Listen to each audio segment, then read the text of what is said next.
A reading from the Holy Gospel according to Mark. On the first day of unleavened bread, when the Passover lamb is sacrificed, his disciples said to him, "Where do you want us to go and make the preparations for you to eat the Passover?" So he sent two of his disciples, saying to them, "Go into the city, and a man carrying a jar of water will meet you.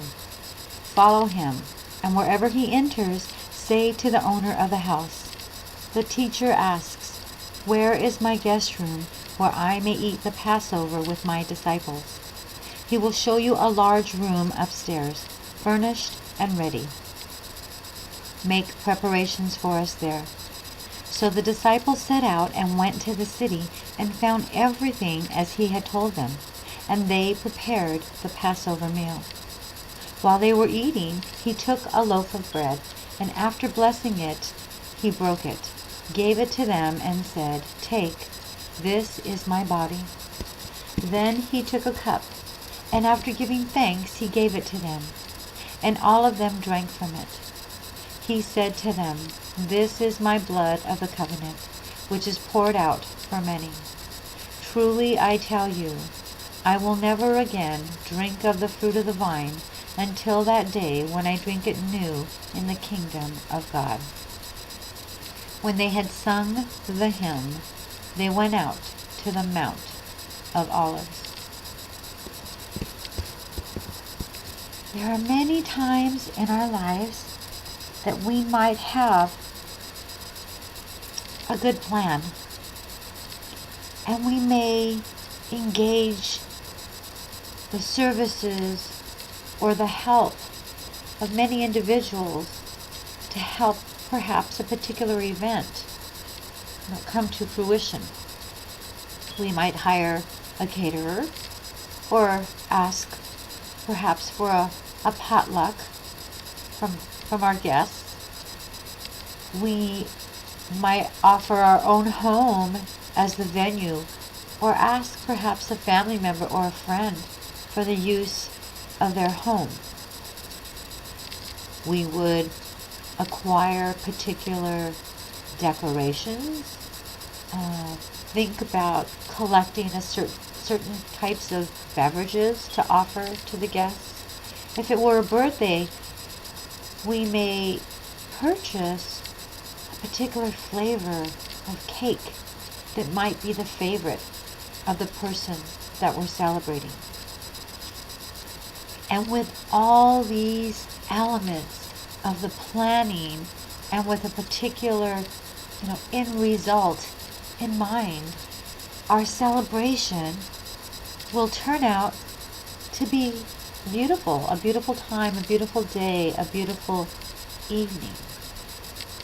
And with confidence, as we ask other people to help, to participate, and to plan this great day, there's a certain level of unity and happiness that can come over everybody for a job well done, for a celebration well planned.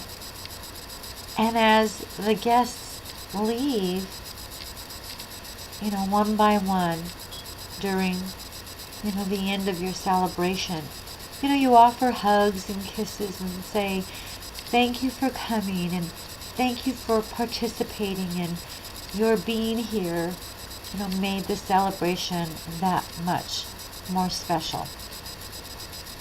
And the same happened when Jesus was with his disciples. He had a plan and he had a vision as to where he needed to be with his followers on his last evening with them. And he told them exactly where to do, what to do, where to go, who to talk to. And during that special meal, the Passover meal that they were sharing, he even had yet another message for them. And the message was to how to continue to go on, without him. And saying that the bread and the wine would represent something. And then he gave them some parting words.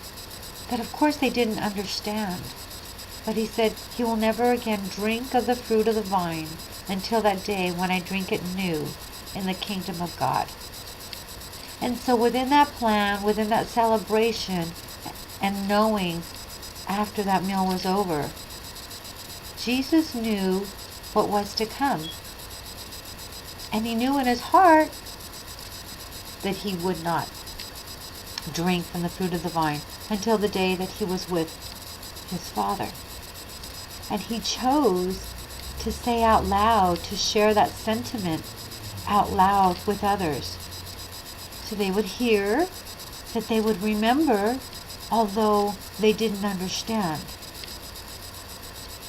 But as we know later, after the days passed, after the resurrection and all the days that follow, the people realized what he meant.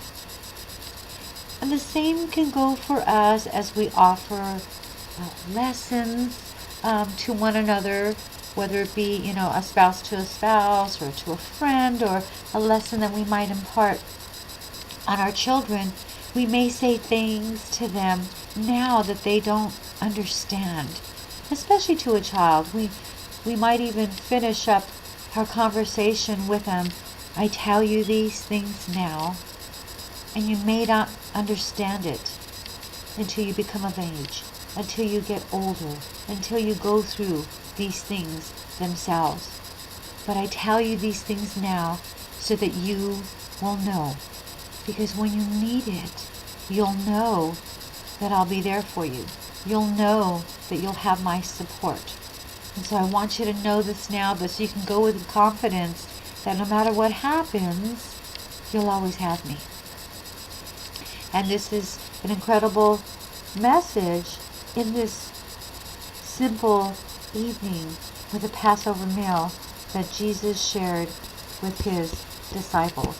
So with simplicity, may we all walk forward and engage together in many gatherings of different types, and always be together, imparting and sharing a special, positive, good message, enjoyable time, and always be thankful for everyone who has participated in your life, grateful for all, keeping an optimistic attitude, hope, faith, and love.